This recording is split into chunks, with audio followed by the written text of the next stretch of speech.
నమస్కారం wasn't news కి స్వాగతం నేను మీ కేఆర్కే రాజు ముందుగా ముఖ్యాంశాలు చూద్దాం గురజాడ నివాసంలో గుర్తు తెలియని వ్యక్తుల సంచారం తలుపు లైట్ ధ్వంసం రక్షణ కరువైందని ఆవేదన వ్యక్తం చేస్తున్న కవులు సాహితీవేత్తలు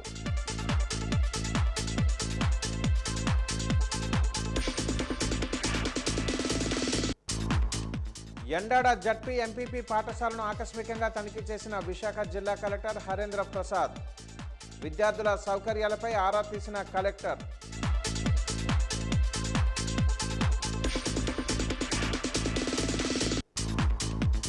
స్క్రబ్ టైపస్ పై ఆందోళన వద్దు వాజీవన్ న్యూస్తో జిల్లా వైద్య ఆరోగ్య శాఖ అధికారిని డాక్టర్ జీవన్ రాణి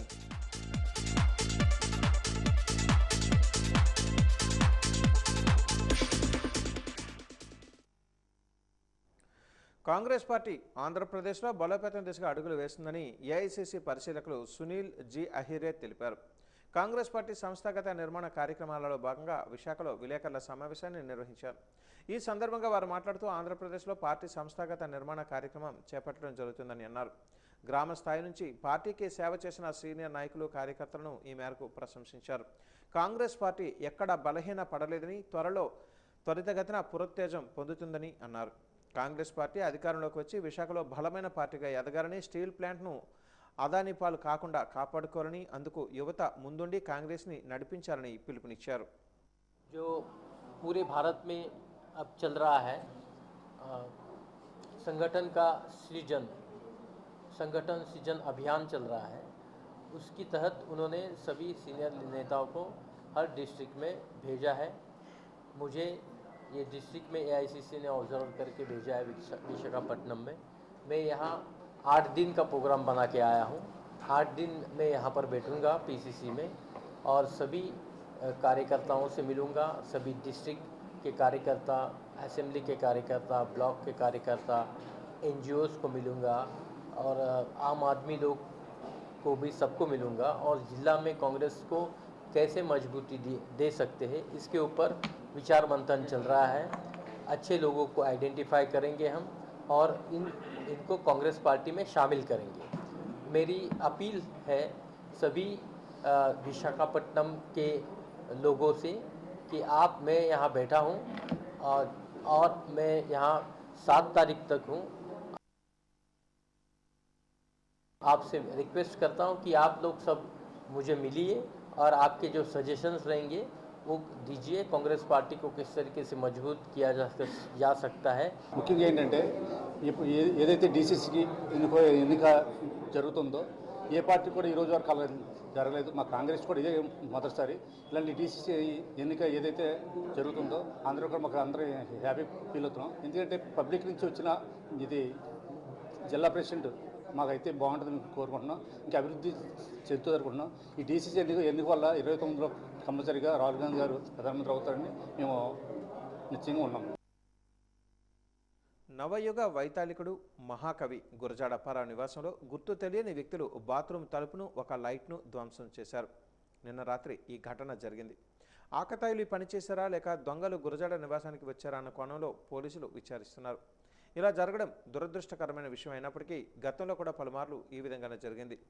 దీంతో గురజాడ నివాసానికి రక్షణ కరువైందని పలువురు సాహితీవేత్తలు, కవులు ఆందోళన వ్యక్తం చేస్తున్నారు. ఈరోజు ఉదయం గురజాడ కుటుంబీకులు ఈ ఘటన జరిగిన విషయాన్ని గుర్తించారు. గురజాడ ఇందిర ఆర్కియాలజీ విభాగానికి సమాచారాన్ని తెలియజేశారు. అక్కడ నుంచి జిల్లా యంత్రాంగానికి సమాచారం తెలిపారు. సమాచారం తెలుసుకున్న Vizianagaram tahsildar Kurmanatharao, 1 town circle inspector Srinivasarao Gurajada నివాసానికి వచ్చి పరిశీలించారు. ఉన్నతాధికారుల దృష్టికి తీసుకుని వెళ్లి రక్షణ ఏర్పాటు చేస్తామని తహసీల్దార్ 1 టౌన్ సిఐ తెలిపారు. సీసీ కెమెరాలు, రక్షణ ఏర్పాట్లు చేయడానికి తగిన చర్యలు తీసుకుంటున్నామని అన్నారు.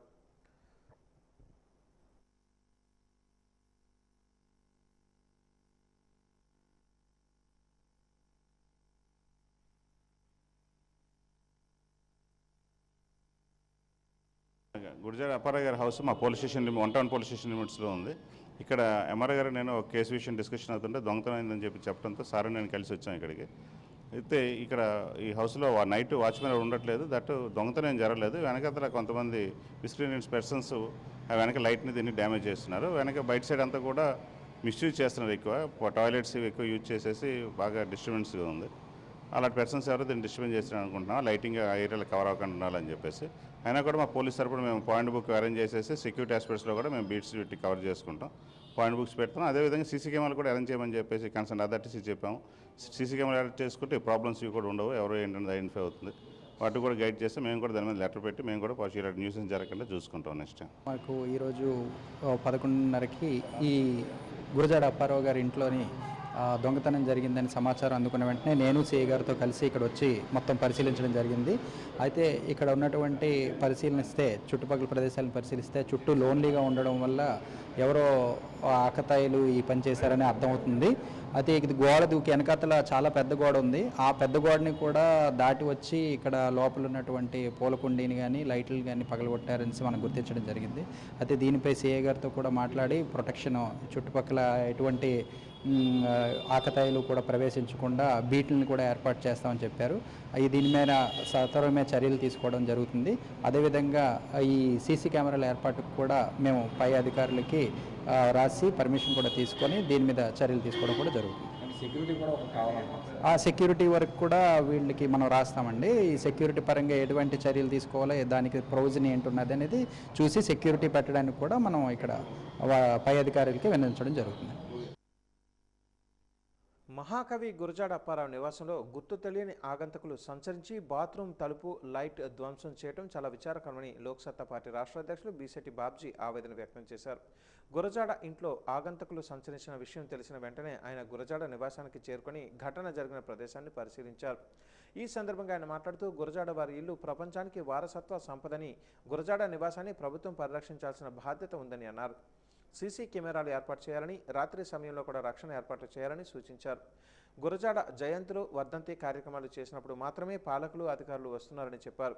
తర్వాత గురజాడ నివాసాన్ని నిర్లక్ష్యంగా వదిలేస్తున్నారని ఆందోళన వ్యక్తం చేశారు. గురజాడ కుటుంబీకులు గురజాడ ఇందిరా మాట్లాడుతూ రక్షణ ఏర్పాట్లు చేయమని అధికారులకు ఎన్నోసార్లు చెప్పడం జరిగిందని అన్నారు. ఇప్పటికైనా స్పందించారని, ఇలాంటి ఘటనలు పునరావృతం కాకుండా చర్యలు తీసుకోవాలని కోరారు.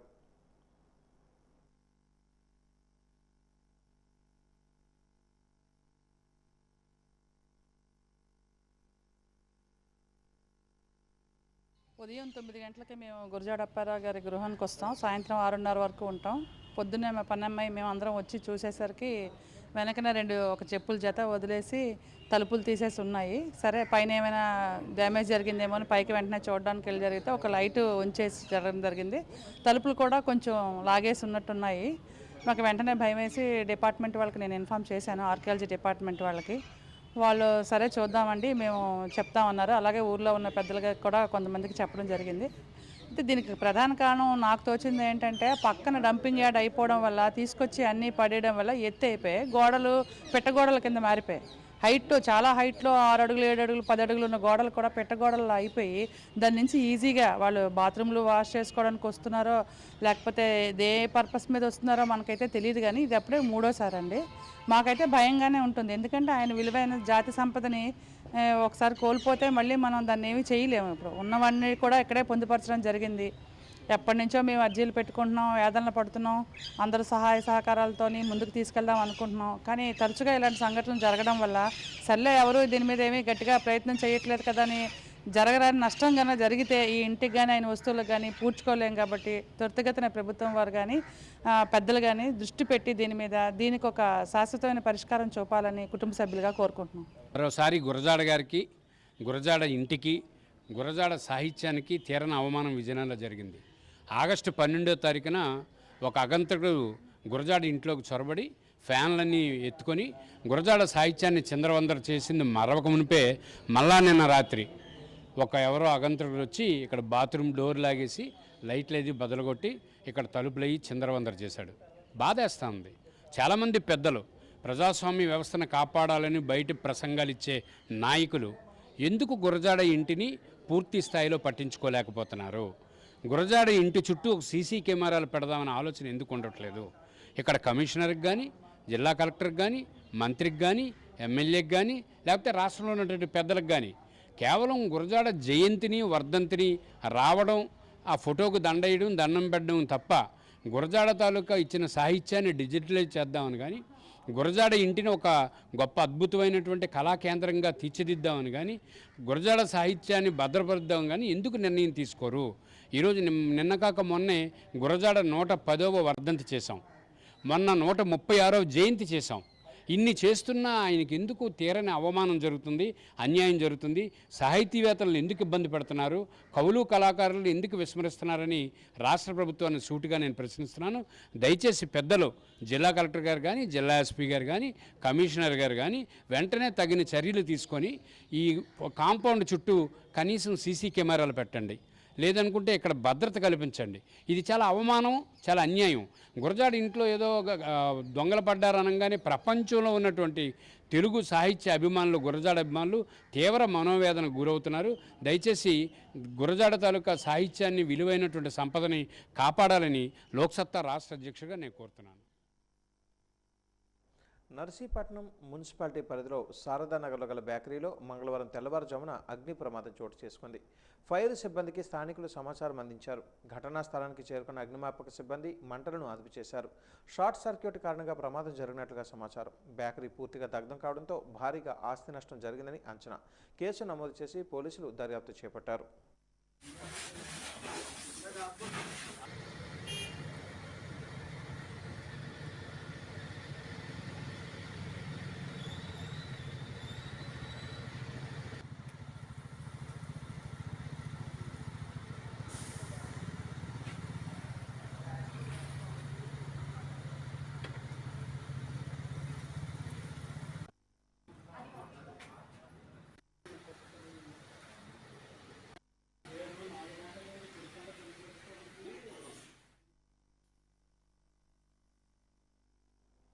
ఏపీలో కొత్త పురుగు వ్యాధి కలకలం రేపుతోంది. స్కబ్ టైపస్ అనే కీటకం కొట్టడంతో అనారోగ్యానికి గురై విజయనగరం జిల్లా చీపురుపల్లి మండలం మెట్టపల్లి ప్రాంతానికి చెందిన మహిళ మృతి చెందారు. ఏపీలో 1317 స్కబ్ టైఫస్ పాజిటివ్ కేసులు నమోదైనట్లుగా వైద్య ఆరోగ్య శాఖ అధికారులు చెబుతున్నారు. ఈ స్కబ్ టైపస్ వ్యాధి రాష్ట్రంలో అన్ని జిల్లాలకు వ్యాప్తిస్తుండటంతో ప్రజలు భయాందోళనకి గురి అవుతున్నారు. స్కబ్ టైపస్పై విజయనగరం జిల్లా వైద్య ఆరోగ్య శాఖ అధికారిని జీవన్ రాణి స్పందించారు. జిల్లాలో ఇప్పటి వరకు ఎటువంటి కేసులు నమోదు కాలేదని, అయితే మెట్టపల్లిలో మహిళ మృతి చెందినట్లుగా సమాచారం తెలిసిందని, మృతురాలు ఎక్కడ వైద్యం చేయించుకున్నారు, ఆ హాస్పిటల్ వైద్యులతో మాట్లాడతామని అన్నారు. స్కబ్ టైపస్ వలన ప్రజలు ఆందోళన చెందాల్సిన పని లేదని, చిన్న పురుగు వలన ఇది వ్యాపిస్తుందని, కాబట్టి మన పరిసరాలను పరిశుభ్రంగా ఉంచుకోవాలని కోరారు. వ్యాధి లక్షణాలు కనిపించినప్పుడు అశ్రద్ధ చేయకుండా సమీపంలో ఉన్న వైద్యులు సంప్రదించాలని కోరారు. వ్యాధి నిర్ధారణ జరిగితే సాధారణ యాంటీబయాటిక్స్తో ఈ వ్యాధి నయమవుతుందని, అస్వస్థతకు గురి అవ్వగానే నిర్లక్ష్యం చేయకుండా వైద్య పరీక్షలు చేయించుకోవాలని జిల్లా వైద్య ఆరోగ్య శాఖ అధికారిని జీవన్ రాణి సూచించారు. ఈరోజు మన స్కబ్ టైఫస్ గురించి అందరికీ అవేర్నెస్ ఇచ్చే నేపథ్యంలో ఈ చిన్న మెసేజ్ అనేది ఇవ్వటం జరుగుతుంది. దయించి మా జిల్లా ప్రజలందరూ కూడా స్కబ్ టైఫస్ గురించి భయపడాల్సిన పని లేదండి. అది చిన్న పురుగు, జిగ్గర్ అనే పురుగు కాటు ద్వారా వస్తుంది. కాటు వచ్చినప్పుడు ప్రతి వాళ్ళు కూడా కొంచెం కేర్ తీసుకుంటే సరిపోతుంది. దానివల్ల జ్వరం, తలనొప్పి, అలసట, శరీర నొప్పులు, దద్దుర్లు, కడుపులో గ్యాస్ట్రోఇంటెస్టైనల్ సిమ్టమ్స్ ఇవన్నీ కూడా వస్తూ ఉంటాయండి. పురుగు కుట్టిన చోట ఎస్కార్ అనే మచ్చ కూడా వస్తుంది. దయించి మా ప్రజలందరూ కూడా కొంచెం అలర్ట్గా ఉండమని నేను నా వైపు నుంచి రిక్వెస్ట్ చేస్తున్నాను. ఎందుకంటే ఈ పురుగు కొంచెం గ్రీనరీగా ఉన్న ప్రతి ప్రదేశాల్లో కూడా కొంచెం ఫ్రీక్వెంట్గా మసలటం అనేది చేస్తుంది. దయించి జాగ్రత్తగా ఉండాలి. కానీ భయపడాల్సిన పని లేదండి. దీనికి ట్రీట్మెంట్ ఉంది, సింపుల్ ట్రీట్మెంటే. దాన్ని ప్యానిక్ అయిపోయి మరీ సిమ్టమ్స్ అన్నీ ఎక్కువ చేసుకునేలాగా మాత్రం ఉండొద్దు మా ప్రజలంతా కూడాని. ఎప్పుడైతే హై టెంపరేచరు, దద్దుర్లు కానీ, ఒళ్ళు నొప్పులు కానీ ఇవన్నీ వచ్చినప్పుడు వెంటనే డాక్టర్ని సంప్రదిస్తే దానికంటూ మంచి ట్రీట్మెంట్ ఉంది. భయపడాల్సిన పని అయితే లేదు. అదే ఈ పురుగు అనేది గ్రీనరీ ఎక్కువగా ఉన్న చోట ఉంటుంది. కొంచెం పొదలు అలాంటి చోట కూడా ఉంటుంది. మనం అందరూ కూడా జాగ్రత్తగా ఉండాలి. పొదలని గ్రీనరీ దగ్గర ఎక్కడైనా సరే చిన్న చిన్న కీటకాలు ఉంటాయి అనేది అందరికీ తెలిసిన విషయమే. కొద్దిపాటి జాగ్రత్తలు తీసుకుంటే కొంచెం జాగ్రత్తగా ఉంటాం. కానీ ఈ విషయానికి ప్యానిక్ అవ్వాల్సిన పని లేదు. ఎండాడ జడ్పీ ఎంపీపీ పాఠశాలలను విశాఖ జిల్లా కలెక్టర్ ఎంఎన్ హరేంద్ర ప్రసాద్ ఆకస్మికంగా తనిఖీ చేసి విద్యార్థులతో ముచ్చటించారు. విద్యార్థుల చదువు, సిబ్బంది పనితీరు తదితర అంశాలపై ఆరా తీశారు. విద్యార్థుల తమ భవితవ్యాన్ని ఉన్నతంగా తీర్చిదిద్దుకోవాలని సూచించారు. విద్యార్థులకు పోషకాలతో కూడిన మధ్యాహ్న భోజన సౌకర్యాన్ని పరిశీలించారు. విద్యా బోధన, తరగతి గదుల తీరుతెన్నులపై ఆరా తీశారు.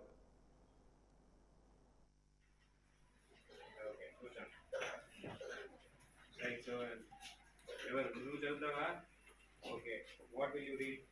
ఏం పాట నేర్చుకున్నాము? తెలుగు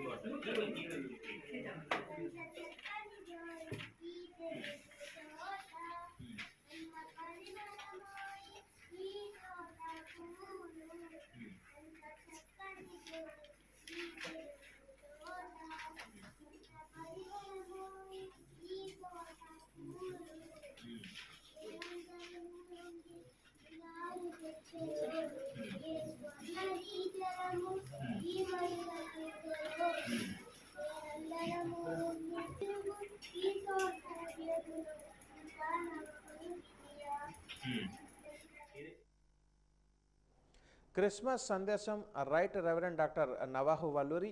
యేసుక్రీస్తు ఆశ్చర్యకరుడు, ఆలోచనకర్త, బలవంతుడు. అందుకే ఆయన మానవుల కొరకు తన ప్రాణమును పెట్టి తిరిగి పునరుద్ధారుడయ్యాడని అన్నారు. ముఖ్య అతిథిగా రెవరెండ్ డాక్టర్ జర్మియా మాట్లాడుతూ అందరూ ఒకరికొకరు సహృదయంతో ప్రేమిస్తూ ఒకరికొకరు సహాయం చేయాలని తెలియజేశారు. జోసెఫ్ టీం పిల్లలు యూత్ ఫర్ జీసస్ టీం పాడిన పాటలు అందరినీ ఆకట్టుకున్నాయి. సెరూయా టీం డాక్టర్ మంజుల క్యాండిల్ లైటింగ్ చాలా ఆసక్తిగా ఉందని అన్నారు. నూతనంగా వివాహం జరిగిన జంటలు, సంఘ పెద్దలు కలిసి కేక్ కటింగ్ చేసి అనంతరం అందరూ ప్రేమ విందులో పాల్గొని ఉల్లాసంగా, ఉత్సాహంగా సందడి చేశారు.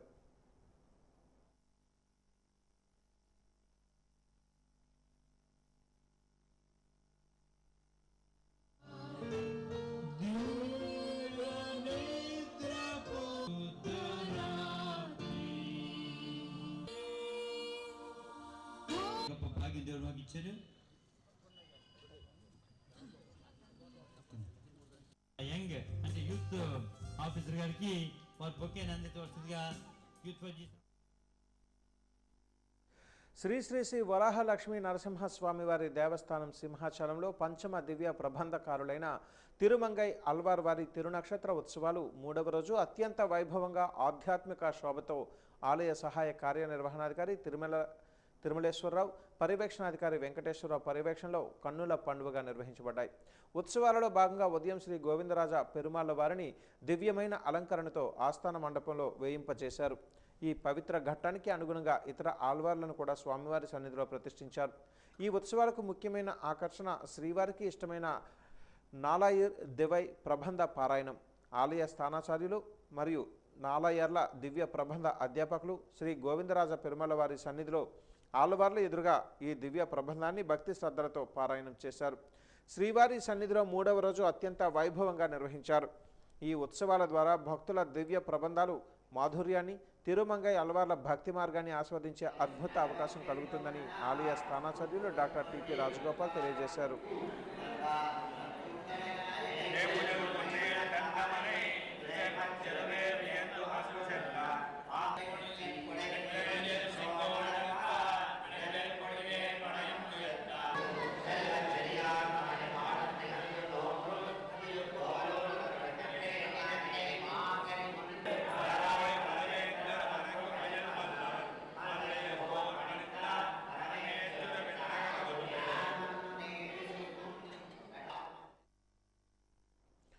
విజయనగరం జిల్లా గర్వేడి మండలం శివరాం గ్రామంలో అగ్రవర్ణాల వారు దళితుల పట్ల వివక్ష చూపిస్తున్నారని, తమకు న్యాయం చేయాలని జిల్లా జాయింట్ కలెక్టర్ సేతు మాధవ్ను శివరాం గ్రామ యువత వేడుకున్నారు.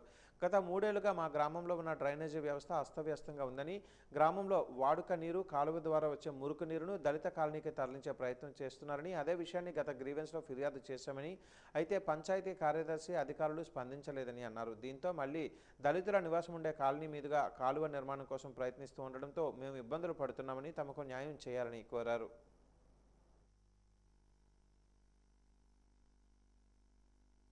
ఇదివరకు కాలువ సమస్య వచ్చిందండి. ఆ సమస్య ఇంతవరకు మేము ఒకసారి లెటర్ పెట్టాము, దానికి మాకు రిప్లై ఇవ్వట్లేదు.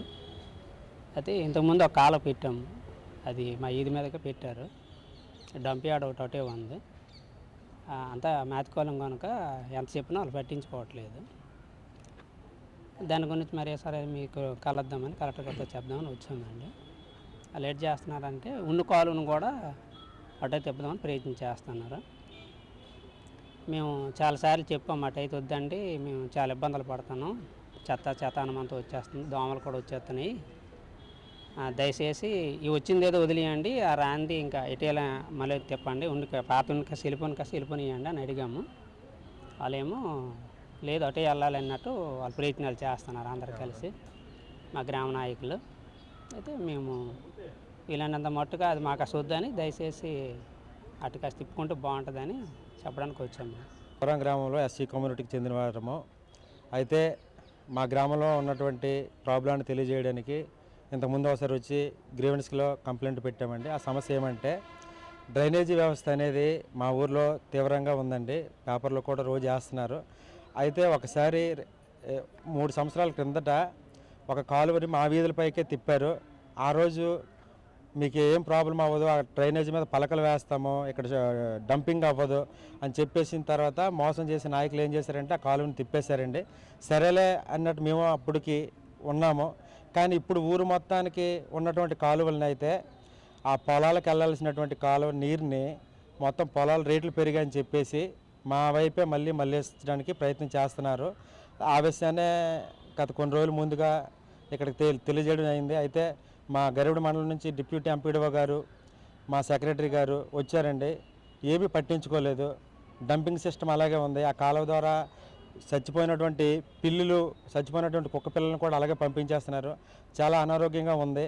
అయితే ఏంటి ఈ పరిస్థితి అంటే కనీసం ఒక మనుషులుగా మమ్మల్ని గుర్తించట్లేదు. ఫస్ట్ మా కమ్యూనిటీని బేస్ చేసుకునే వాళ్ళు అన్ని పార్టీల నాయకులు ఒకటైపోయి మీరేం చేయలేరు, మేము ఇట్టే తిప్పుతామన్నట్లుగా మాట్లాడి అవసరమైతే మీరు అట్రాసిటీలు కేసు పెట్టుకున్నా బెయిల్ మీద వచ్చి లేపేస్తామన్నట్టు బెదిరింపులు చేసి మమ్మల్ని అందరికీ భయభ్రాంతులకు గురి చేసి మా మీద ఇది ఒక రకమైన వివక్ష చూపిస్తున్నారు. అయితే మాకు కావాల్సింది ఒకటేనండి, అధికారులు వచ్చి ఎంక్వైరీ చేయండి, అక్కడ మీకు న్యాయం అనిపిస్తే అది చేయండి. మా మనోవేదన మీరు ఆలకించి మాకు న్యాయం చేస్తారని కోరుకుంటూ ఈ మీడియా ద్వారా మీకు అందరికీ తెలియజేసుకుంటున్నాం.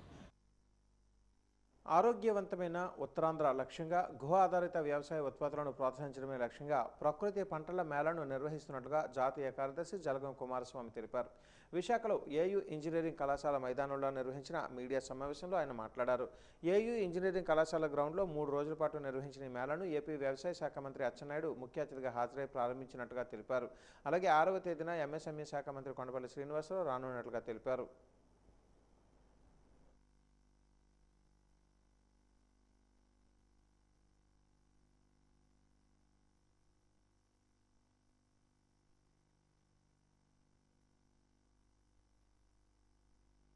నగరంలో ఉత్తరాంధ్ర ప్రజానీకం కోసం, ఉత్తరాంధ్రలో వ్యవసాయం చేస్తున్నటువంటి ఒక రైతుల కోసం, అదేవిధంగానే ఉత్తరాంధ్ర అందరూ కూడా ఆరోగ్యంగా ఉండాలి, ఆరోగ్య ఉత్తరాంధ్రగా మారాలి అనేటువంటి ఆలోచనతో అటు రైతులు ఇటు కన్జ్యూమర్స్ వీళ్ళందరూ కూడా బాగుండాలి, ఉత్తరాంధ్ర అంతా కూడా ఆరోగ్య ఉత్తరాంధ్రగా ఉండాలి అనేటువంటి ఒక ఆలోచనతో గత 6 సంవత్సరాలుగా గో ఆధారిత ప్రకృతి వ్యవసాయదారుల సంఘం అదేవిధంగా ప్రభుత్వ శాఖలు సహకారంతో ఈ యొక్క విశాఖ మహానగరంలో విశాఖ ఆర్గానిక్ మేళా అనేటువంటి ఒక పేరుతోటి ఇటు రైతుల్ని కన్జ్యూమర్లని అందరినీ కూడా కలపటం కోసం ఒక ప్రయత్నాన్ని మేము చేస్తూ ఉన్నాం. ఈ మేళా 6 సంవత్సరాల క్రితం ప్రారంభమైంది. ఈ రోజున దేశంలో సెకండ్ బిగ్గెస్ట్ ఆర్గానిక్ మేళా ఇది. ఈ యొక్క మేళా మొట్టమొదటి మేళా బెంగళూరులో ఉంటుంది, అది కేవలం ప్రభుత్వమే నిర్వహిస్తుంది. కానీ విశాఖపట్నంలో నిర్వహిస్తున్నటువంటి మేళా ఇది ప్రైవేటు యొక్క సంస్థలు మాత్రమే నిర్వహిస్తున్నాయి. ఒక ప్రైవేటు సంస్థలు నిర్వహిస్తున్నటువంటి దేశంలోనే ఒక బిగ్గెస్ట్ మేళా అంటే అది విశాఖ ఆర్గానిక్ మేళా. దీని అందరికీ ప్రధానమైన కారణం చెప్తున్నా, ఇక్కడైతే మీరు పత్రికా రంగం ఇక్కడ ఉన్నదో, ఇటు ఎలక్ట్రానిక్ మీడియా కావచ్చు, ప్రింట్ మీడియా కావచ్చు, ఈ యొక్క సహకారంతోనే మొట్టమొదటి ఆర్గానిక్ మేళ అనేది మాకు ఎవ్వరు ఈ ఊర్లో తెలియకపోయినప్పటికీ గో ఆధారిత ప్రకృతి సంఘాన్ని పేపర్లోనూ టీవీల్లోనూ పదే పదే చూపించి ఆ మేళాను సక్సెస్ కావటానికి కారణభూతులైనటువంటి యొక్క రంగము పత్రికా రంగం. వీళ్ళకి ప్రత్యేకమైనటువంటి యొక్క ధన్యవాదాలు గో ఆధారిత ప్రకృతి సంఘం తెలియజేస్తుంది. ఎందుకంటే మాకేం తెలియదు, ఇక్కడ తెలియనేటువంటి రోజుల్లో ఇట్లా మీకు కూడా అటు రైతులకి ఇటు కన్జ్యూమర్లకి మంచిగా ఉండాలి, మన కుటుంబాలని మంచిగా ఉండాలనే ఆలోచనతోటి మీరు ఆ విధంగా దాన్ని తీసుకురావడం, దేశంలో సెకండ్ లార్జెస్ట్ మేళాగా తయారు చేయడం అనేది దాంట్లో ప్రధానమైన పాత్రదారులు మీరని చెప్పేసి మరి ఒకసారి మిమ్మల్ని అందరినీ కూడా విజ్ఞప్తి చేస్తూ, రెండవది ఈ మేళా కారణంగా ఉత్తరాంధ్రలో ఉన్నటువంటి యొక్క వ్యవసాయం చేస్తున్నటువంటి గో ఆధారిత వ్యవసాయం చేస్తున్నటువంటి వాళ్ళు ఎవరైతే కెమికల్ ఫెర్టిలైజర్స్ అండ్ పెస్టిసైడ్స్ వ్యవసాయం చేస్తున్నారో ఆ వ్యవసాయదారులందరికీ కూడా రక్షణ కల్పిస్తుంది ఈ యొక్క మేళా. వాజనీయస్లో కాసేపు విరామం.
గత కొన్నేళ్లుగా విజయనగరం మదర్ తెరీసా క్లబ్ ఆధ్వర్యంలో పలు సేవా కార్యక్రమాలు చేస్తూ ప్రజల మన్ననలు పొందుతుంది.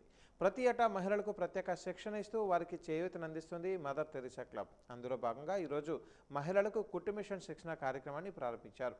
తెరీసా క్లబ్ నిర్వాహకులు కురియాకుష్ మాట్లాడుతూ ఇంటికి పరిమితమవుతున్న గృహిణులకు ప్రత్యేక శిక్షణ ఇచ్చి వారి కాళ్ళ మీద వారు నిలబడి ఎంతో కొంత సంపాదించుకునేలా కుటుంబానికి చేయూతగా ఉండాలనే లక్ష్యంతో మదర్ తెరీసా క్లబ్ ప్రతి ఏటా 3 బ్యాచ్లకు శిక్షణ ఇస్తున్నామని తెలిపారు. మహిళలు ఈ సదవకాశాన్ని వినియోగించుకోవాలని కోరారు.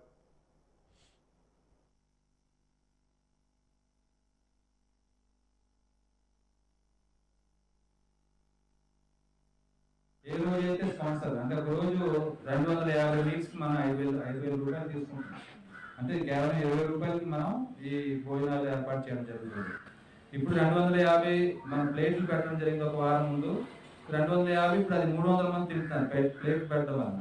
సో ఒక విధంగా అది ఒక విధంగా మంచిదైంది. తర్వాత మేడం కూడా అక్కడ అంతా చెత్త అవుతుంది, అంత పొల్యూషన్ అవుతుంది, ఎందుకంటే ఈ కవర్లు ఎక్కడ పడితే అక్కడ చింపేసి పడేస్తున్నారు.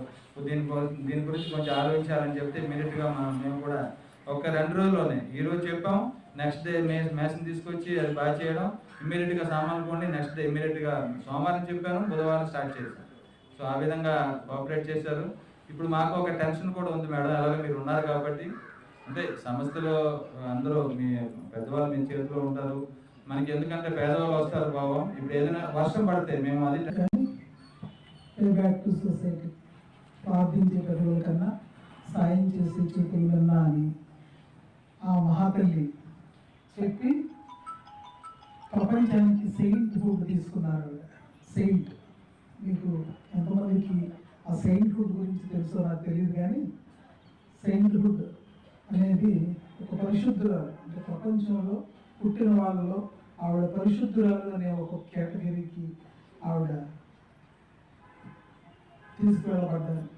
ఆవిడ చేతుల ద్వారా ఏదో దేశంలో పుట్టి భారతదేశానికి వచ్చి ఈ దేశం కాదు, ఈ నేల కాదు, ఈ దేశానికి సంబంధించిన మనిషి కాదని ఆమె స్ఫూర్తిగా తీసుకొని ఈ మదర్ తెరీసా క్లబ్ ఇంత బాగా ముందుకెళ్ళటం చాలా సంతోషం. ఎందుకంటే చారిటీలో ఉన్న ఆ ఫ్రూట్ ఎంజాయ్ చేస్తే ఎంత బాగుంటుందని అది ఎక్స్పీరియన్స్ ఉన్న ఫ్యామిలీ మాది. ఏలూరులో అభయ చారిటబుల్ ట్రస్ట్ అని 96లో స్థాపించి 2000 నుంచి దాన్ని రిజిస్టర్ చేసి ఇప్పుడు కొన్ని వేల కార్యక్రమాలు చేశాం మేము. ఆడవాళ్లను అంగట్లో సరుకులలాగా అమ్మేసిన డేటింగ్ యాప్లను పూర్తిగా నిషేధించాలని డిమాండ్ చేస్తూ జనజాగరణ సమితి శివాజీపాలెంలో ప్రెసిడెన్సీ డిగ్రీ కళాశాల విద్యార్థులతో నోటికి నల్ల రిబ్బన్లు కట్టుకుని మౌన ప్రదర్శన చేపట్టడం జరిగింది. ఈ సందర్భంగా జనజాగరణ సమితి రాష్ట్ర కన్వీనర్ వాసు మాట్లాడుతూ ఆడవాళ్లపై అఘాత్యాలు జరగడానికి ఇప్పటికే అనేక దరిద్రాలు అందుబాటులో ఉన్నాయని, దానికి తోడు ఫ్రెండ్షిప్ పేరుతో మహిళల మానాలను ఎరగవేసి డేటింగ్ యాప్ నిర్వాహకులు కోట్లాది రూపాయలు దండుకోవడాన్ని జనజాగరణ సమితి తీవ్రంగా వ్యతిరేకిస్తుందని అన్నారు. పైగా ఇటువంటి ఆన్లైన్ వ్యభిచారం భారతీయ సంస్కృతిని సర్వనాశనం చేస్తుందని, లవర్స్ డేని తీవ్రంగా వ్యతిరేకించే హిందూ సంఘాలు డేటింగ్ యాప్ల పట్ల ఎందుకు వ్యతిరేకించడం లేదో అర్థం కావటం లేదని ఆవేదన వ్యక్తం చేశారు.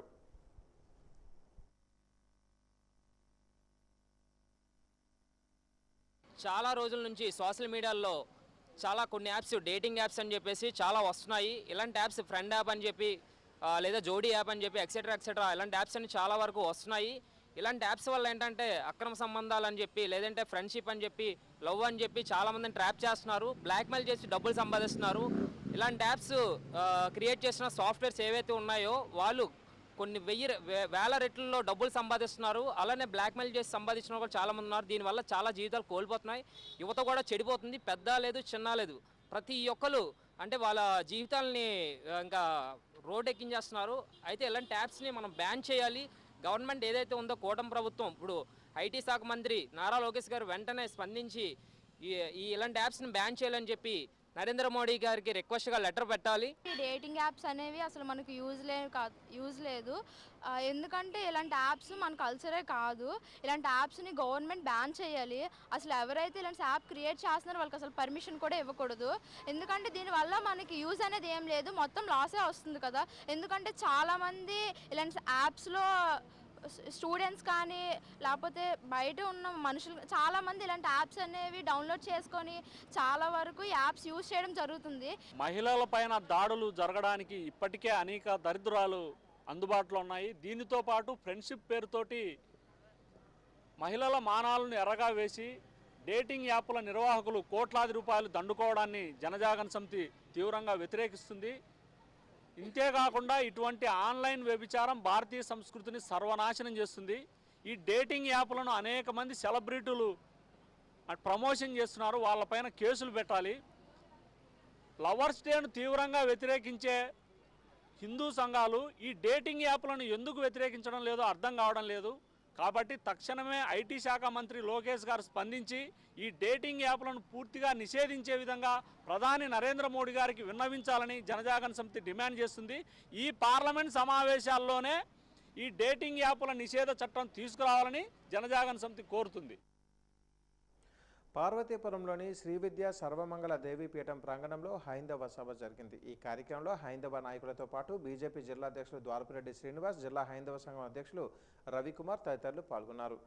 హిందూ ధర్మాన్ని రక్షించేందుకు 1925వ సంవత్సరంలో ఆర్ఎస్ఎస్ని స్థాపించారని, హిందూ సంస్కృతి, హిందూ ధర్మం, సమాజాన్ని పరిరక్షించడమే ఆర్ఎస్ఎస్ ధ్యేయమని, ఆర్ఎస్ఎస్ స్థాపించి 100 సంవత్సరాలు అయిన సందర్భంగా హిందూ ధర్మాన్ని కాపాడేందుకు ప్రతి జిల్లాలో హైందవ సభ నిర్వహిస్తున్నామని తెలిపారు. ఈ నెల 7వ తేదీన పార్వతీపురం కళాశాల మైదానంలో హైందవ మహాసభ నిర్వహిస్తామని అన్నారు. హైందవ మహాసభను విజయవంతం చేయాలని కోరారు.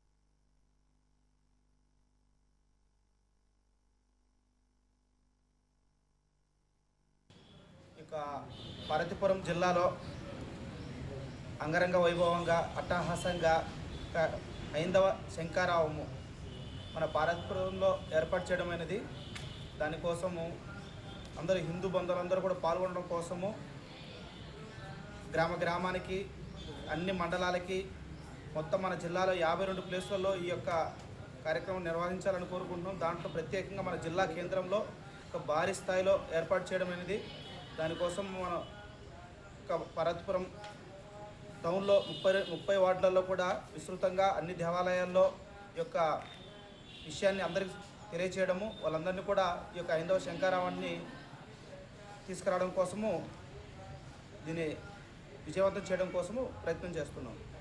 ఆర్ఎస్ఎస్ 100 సంవత్సరాలు పూర్తి చేసుకున్న సందర్భంగా శతాబ్ది ఉత్సవాలను యావత్ భారతదేశం మొత్తం హైందవులందరూ కూడా పాల్గొని అద్భుతమైనటువంటి హైందవ నినాదాన్ని పూరించాలనే ఉద్దేశంతో ఆర్ఎస్ఎస్ సేవా తత్పరమైనటువంటి సంస్థ కాబట్టి దేశంలో ఎన్ని విపత్తులు వచ్చినా ఎన్నో సందర్భాల్లో ఆర్ఎస్ఎస్ సేవలని కాంగ్రెస్ పార్టీ సైతం కొనియాడిన సందర్భాలు ఉన్న ఆర్ఎస్ఎస్ సంస్థ 100 సంవత్సరాలు దిగ్విజయంగా పూర్తి చేసుకొని నేటికి అదే ఉత్సాహంతో ముందుకు సాగుతున్నటువంటి రాష్ట్రీయ స్వయం సేవక్ సంఘ్ 100 సంవత్సరాల సందర్భంగా పార్వతీపురం మైదాన కాలేజీ గ్రౌండ్లో 7వ తేదీ సాయంత్రం 2:30 గంటలకు ఏదైతే ఈ మహాసభలను తలపెట్టామో, నూతన పెన్షన్ స్కీమ్ రద్దు చేసి పాత పెన్షన్ విధానాన్ని అమలు చేసి పని గంటల భారాన్ని తగ్గించాలని రైల్వే లోకో పైలట్లు జిల్లా కార్యదర్శి చిన్నదొర డిమాండ్ చేశారు. All India loco running staff association దేశవ్యాప్త నిరసనలో భాగంగా దొండపర్తి డిఆర్ఎం కార్యాలయం సమీపంలో ధర్నా చేపట్టారు. ఈ సందర్భంగా వారు మాట్లాడుతూ కేంద్ర ప్రభుత్వం బలవంతంగా ఏకపక్ష నిర్ణయాలను ఉద్యోగులపై రుద్దుతోందని ఆరోపించారు. పని గంటల భారాన్ని తగ్గించాలని కోరారు.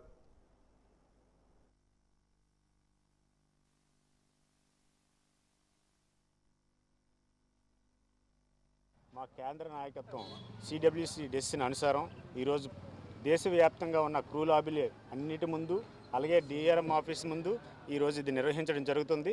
మేము గత కొన్నేళ్లుగా మా యొక్క సమస్యల మీద అనేక మార్గాల ద్వారా రిప్రజెంట్ చేసినప్పటికీ ఢిల్లీ స్థాయిలో రైల్వే బోర్డుకి, అలాగే ప్రెసిడెంట్ ఆఫ్ ఇండియా కూడా మేము చాలాసార్లు రిప్రజెంట్ చేయడం జరిగింది. మా లోకల్ స్థాయిలో డిఆర్ఎం దగ్గర నుంచి రైల్వే బోర్డు చైర్మన్ వరకు ఎన్నిసార్లు రిప్రజెంట్ చేసినా కూడా మా యొక్క సమస్యలని పరిచయం పెడుతుంది. దానికి నిరసనగా ఈరోజు ఎన్ని రిప్రజెంటేషన్ ఇచ్చినప్పటికీ చూస్తాం అని చెప్పడమే తప్ప ఒక చర్య తీసుకోవడం లేదు. సో దానికి అనుగుణంగా ఈరోజు మా కేంద్ర నాయకత్వం పిలుపునిచ్చింది. 48 గంటల ఈ హంగర్ ఫాస్ట్ నిర్వహించాలి. సో ప్రతి ఒక్కరూ ఈరోజు ఇక్కడ కూర్చున్న వాళ్ళమే కాకుండా మా ట్రైనింగ్ ఇన్స్టిట్యూట్లో కానీ, అలాగే దేశంలో ఉన్న ప్రజానీకానికి ఎటువంటి అంతరాయం కలగకుండా ఉండాలని డ్యూటీ ఆకలితోనే ఈరోజు డ్యూటీ చేస్తూ వాళ్ళు ఇప్పుడు ట్రైన్స్ నడపడం జరుగుతుంది.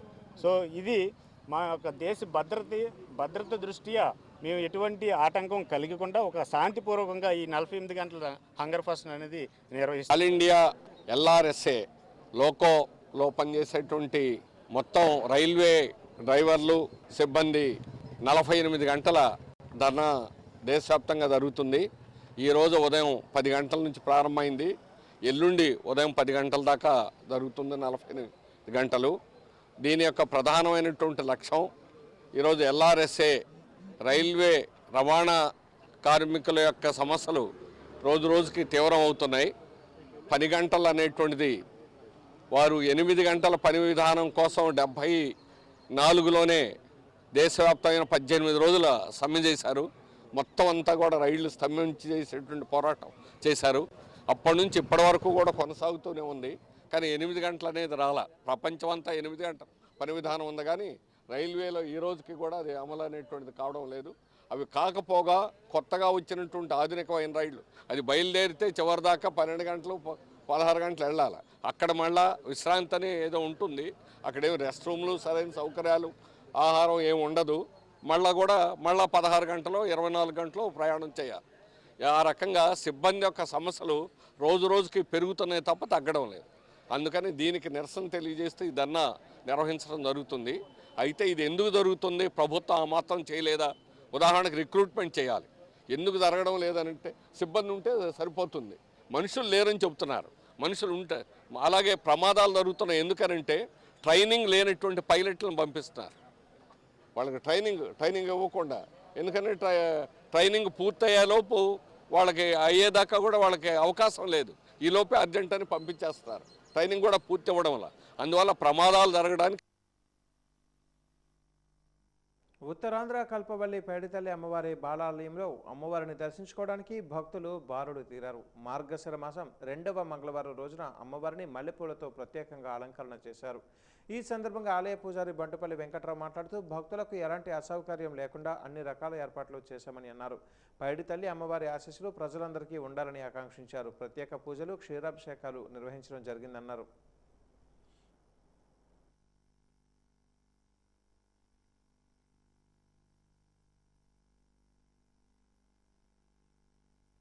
ఉత్తరాంధ్ర కలపవల్లి విజయనగర ఆరాధ్య దేవత శ్రీ శ్రీ పైడితల్లమ్మవారి దేవస్థానం విజయనగరం ఈరోజు చాలా మార్గశిరి మాసంలో 2వ మంగళవారం అవడం కారణం భక్తులు విశేషంగా అమ్మవారికి ఉత్సవమూర్తికి ఉదయాన్నే అభిషేకం చేసిన తర్వాత అమ్మవారి భక్తులకి ఉదయం 6 గంటల నుండే భక్తులకి దర్శన భాగ్యం కల్పించాం. మా ఈవో గారు శిరీష గారి ఆధ్వర్యంలో భక్తులందరికీ క్యూ లైన్లో అందరికి కూడా ఎటువంటి సౌకర్యాలన్నీ ఫ్రీ ప్రసాదాలన్నీ కూడా పంచిపెట్టాం. అలాగే భక్తులు కూడా ఉదయం నుండి 6 గంటల నుండే సుదీర్ఘమైన దూరం నుండి భక్తులందరూ కూడా క్యూ లైన్లో కూడా ఈ బాలాలయంలో కూడా ఏర్పాటు చేస్తారు. కాబట్టి రానున్న రోజుల్లో కూడా అమ్మవారిని దర్శించుకొని ఆరోగ్యాలు అష్టవిషయాలు పొందుతారని మీ ద్వారా తెలియజేస్తున్నాం. ఈ పండగ ముందు జూన్, జూలై, ఆగస్ట్ టైంలో అమ్మవారి యొక్క పూర్తి నిర్మాణం అయిన తర్వాత అక్కడ పండగ ముందు ఈ యొక్క పూర్తి స్థాయిలో ఇది ఆలయం అనేది నిర్మించడం జరుగుతుంది. కాబట్టి భక్తులందరూ కూడా బాలాలయంలోనే దర్శించుకొని అమ్మవారి యొక్క ఆరోగ్యాలు అష్టవిషయాలు పొందుతారని మీ ద్వారా తెలియజేస్తాను. నైరుతి పశ్చిమ మధ్య బంగాళాఖాతాన్ని ఆనుకొని ఉన్న ఉత్తర తమిళనాడు, పుదుచ్చేరి, దక్షిణ ఆంధ్రప్రదేశ్ తీరం వద్ద వాయుగుండం ఏర్పడింది. ఉత్తర తమిళనాడు తీరం వైపు కదులుతూ బలహీన పడుతుంది. రాబోయే 12 గంటలలో దిత్వా తుఫాను తీవ్రత తగ్గే అవకాశం ఉంది. ఈ మేరకు చాలా చోట్ల కోస్తా ఆంధ్రాలో తేలికపాటి నుంచి మోస్తారు వర్షాలు కురిసే అవకాశం ఉందని తుఫాను హెచ్చరికల కేంద్ర అధికారి శ్రీదేవి తెలిపారు. కోస్తాంధ్రలో గంటకు 45 నుంచి 55 కిలోమీటర్ల గరిష్ట వేగంతో ఈదురుగాలులు వీచే అవకాశం ఉందన్నారు. మత్స్యకారులు వేటకు వెళ్లరాదని సూచించారు. దక్షిణ కోస్తాలో కోర్టులో 3వ నెంబర్, ఉత్తర కోస్తా పోర్టులో 1వ నెంబర్, కాకినాడలో 2వ నెంబర్ హెచ్చరికలు జారీ చేసినట్టుగా వెల్లడించారు.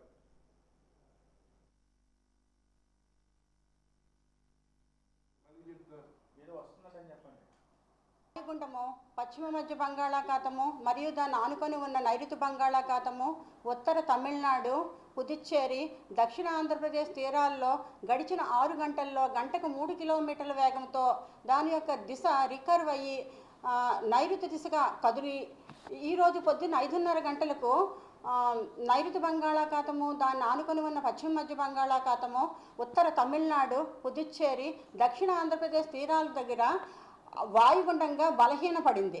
అది మరింత దక్షిణ నైరుతి దిశగా కదిలి ఈరోజు పొద్దున్న 8:30 గంటలకు వాయుగుండంగానే కొనసాగుతుంది. అది వాయుగుండంగానే కొనసాగుతూ 80.5 degrees north, 12.8 degrees north latitude, 80.5 degrees east longitude దగ్గర, అంటే సుమారుగా చెన్నైకి 40 కిలోమీటర్ల తూర్పు ఆగ్నేయంగాను, పుదుచ్చేరికి 120 కిలోమీటర్ల ఈశాన్యంగాను, అదేవిధంగా నెల్లూరుకి 190 కిలోమీటర్లు దక్షిణ ఆగ్నేయ దిశగాను ఉంది.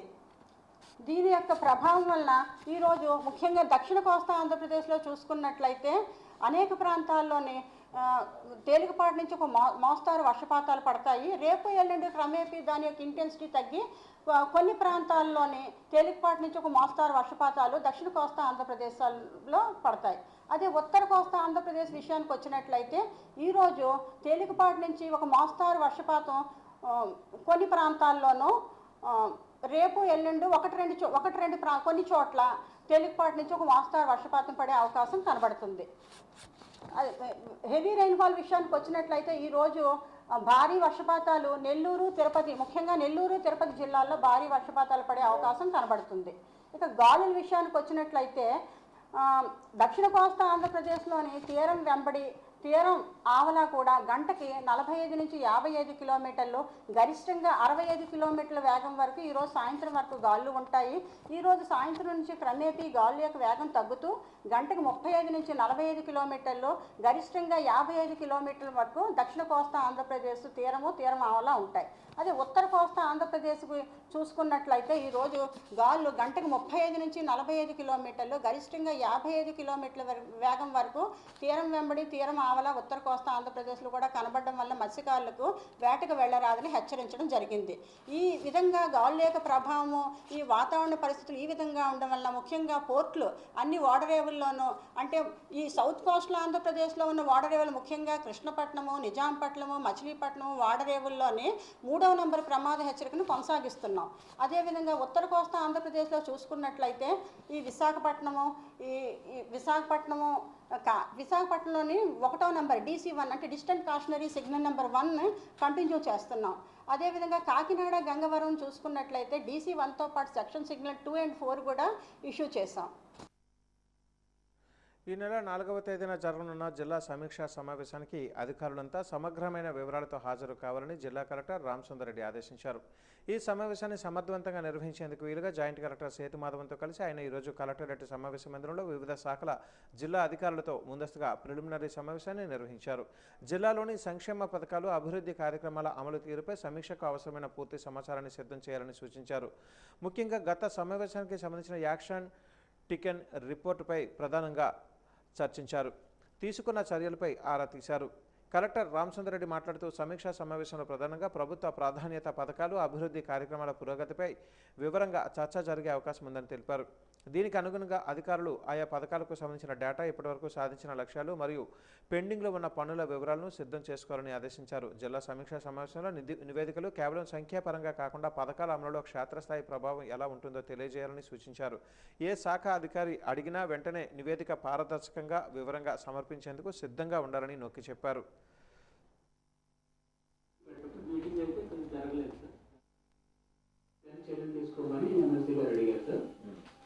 దానికి మేడం గారు ఏంటంటే ఆల్రెడీ MDNRGSలో కొన్ని భవనాలు పెట్టాము, అలాగే మనబడి మన భవిష్యత్తులో కూడా పెట్టడం జరిగింది. కానీ దీనికి సంబంధించి ఎవరు రెస్పాండ్ అవ్వలేదని చెప్పారు సార్. అందరూ కమిటీలు చేశారు సార్, విలేజ్ కమిటీలు చేశారు. వాళ్ళ దగ్గర అమౌంట్స్ ఉన్నాయి సార్, ఇంకా వాళ్ళ అకౌంట్స్లో. అయినా మరి దాని మీద ఇన్స్ట్రక్షన్స్ ఏం లేదు సార్ గవర్నమెంట్ నుండి.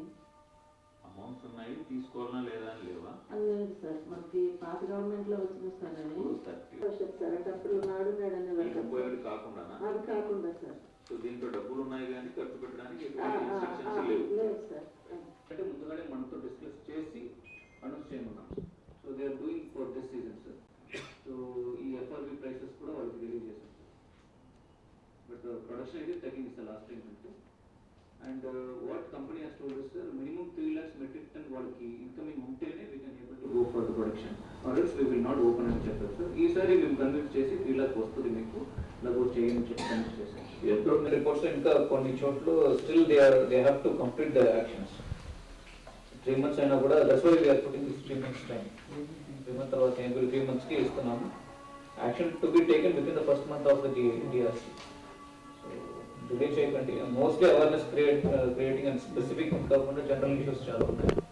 సో మీరు ఆన్సర్ చెప్పినప్పుడు మీరు స్పెసిఫిక్గా డిస్ట్రిక్ట్ లెవెల్లో ఎలా యాక్షన్ తీసుకున్నారు, and how many meetings are conducted, how many public representatives participated, how many beneficiaries benefited and kuda cheppandi, so that they will have the clarity. So please have data in your hand whenever you are speaking. We will go ahead with action taken report, first action taken report keldamamma, adi bettava action report taken report. ఇక్కడ 99 నుంచి ఎక్కడ నుంచి pay చేయొచ్చు? ప్రస్తుతానికి అయితే general funds కూడా ఎక్కడ financing commission కానీ లేకపోతే జనరల్ ఫండ్స్ అంతే సార్, ఈ రెండే సోర్సెస్ సార్. సో మన 15th ఫైనాన్స్ ఆల్రెడీ యూటిలైజ్ చేసేసుకున్నాం. ఆల్రెడీ చేసేసాం. ఇంకా ఇప్పుడు ఈ 99,000 జనరల్ ఫండ్స్ నుంచి మనం ఏం చేస్తున్నాం లేవు sir. What is the solution? Prabhas అందుల సహాయంతో ఏపీటీడీసీ ఆధ్వర్యంలో నిర్వహిస్తున్న నిరాశ్రయాల కేంద్రాలు గల అనాథలకు దుప్పట్ల పంపిణీ, భోజన వసతి కార్యక్రమాలను ఏర్పాటు చేసినట్లుగా విశాఖ నగర police commissioner doctor Shankhabrata Bagchi తెలియజేశారు. టీఆర్ఎస్ కాంప్లెక్స్లో నిర్వహిస్తున్న ఈ కార్యక్రమాన్ని ఉద్దేశించి ఆయన మాట్లాడుతూ మానవ సేవే మాధవ సేవ అని గుర్తించి ఎందరో నిరాశ్రయాల ఆదరణ కోసం ముందుకు రావడం అభినందనీయమని అన్నారు.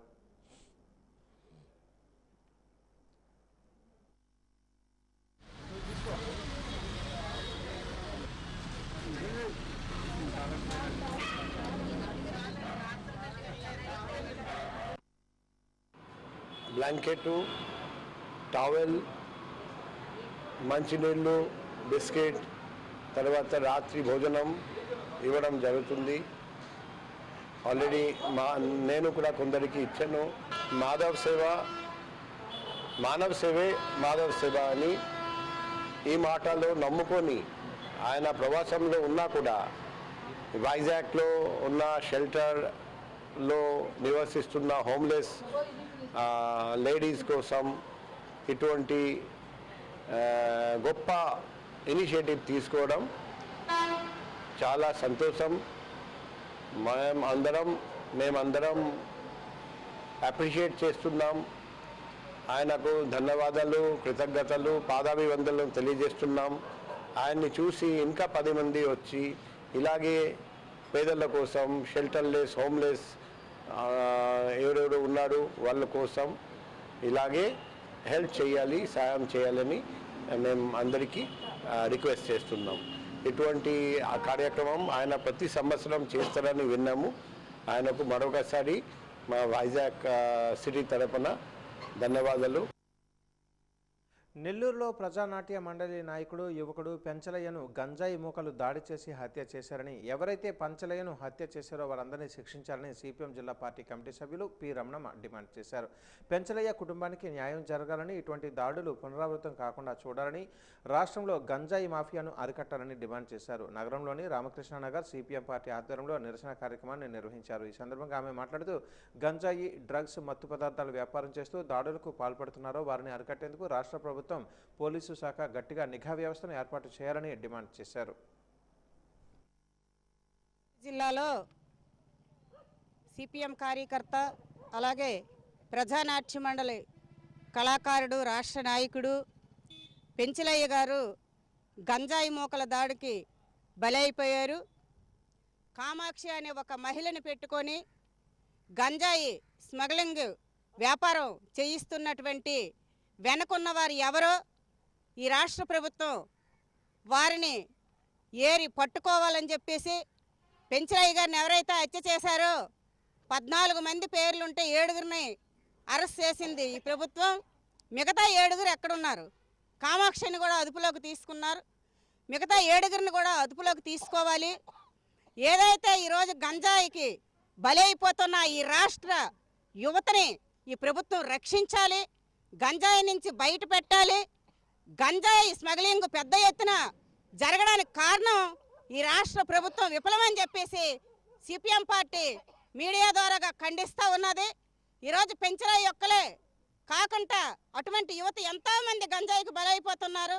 మరి 37 ఏళ్ళ కుర్రోడిని ఈరోజు వీధిలో గంజాయి కరెక్ట్ కాదు, మీ పిల్లల్ని మీరు కాపాడుకోండి అని చెప్పేసి డప్పులు దరువులతో పెంచలయ్య గారు ప్రచారం చేస్తే ఈ రకంగా చంపేశారు. మరి ఎంతోమంది పెంచలయ్యలు ఈరోజు గంజాయికి బలైపోతున్నారు.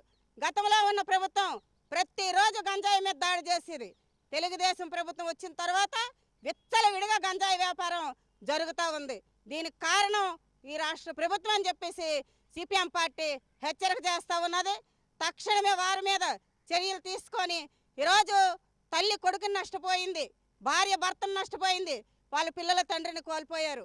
ఆ కుటుంబంలో ఇంత విషాదాన్ని ఎవరు ఈ లోటు పూడుస్తారని చెప్పేసి సిపిఎం పార్టీ ప్రభుత్వాన్ని అడుగుతూ ఉన్నది. తక్షణమే ఈ ప్రభుత్వం ఆ కుటుంబాన్ని ఆదుకోవాలని చెప్పేసి సిపిఎం పార్టీ డిమాండ్ చేస్తూ ఉన్నది. వాజనీయస్ ముగించే ముందు ముఖ్యాంశాలు మరొకసారి. గురజాడ నివాసంలో గుర్తు తెలియని వ్యక్తుల సంచారం, తలుపు లైట్ ధ్వంసం, రక్షణ కరువైందని ఆవేదన వ్యక్తం చేస్తున్న కవులు సాహితీవేత్తలు.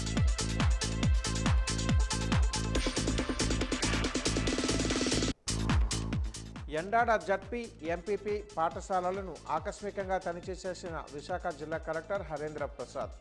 విద్యార్థుల సౌకర్యాలపై ఆరా తీసిన కలెక్టర్.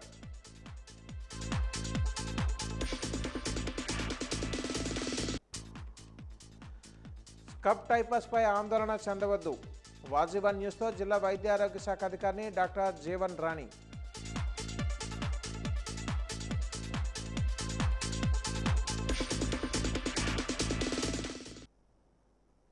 వాజన్ న్యూస్ ఇంతటితో సమాప్తం. నమస్కారం.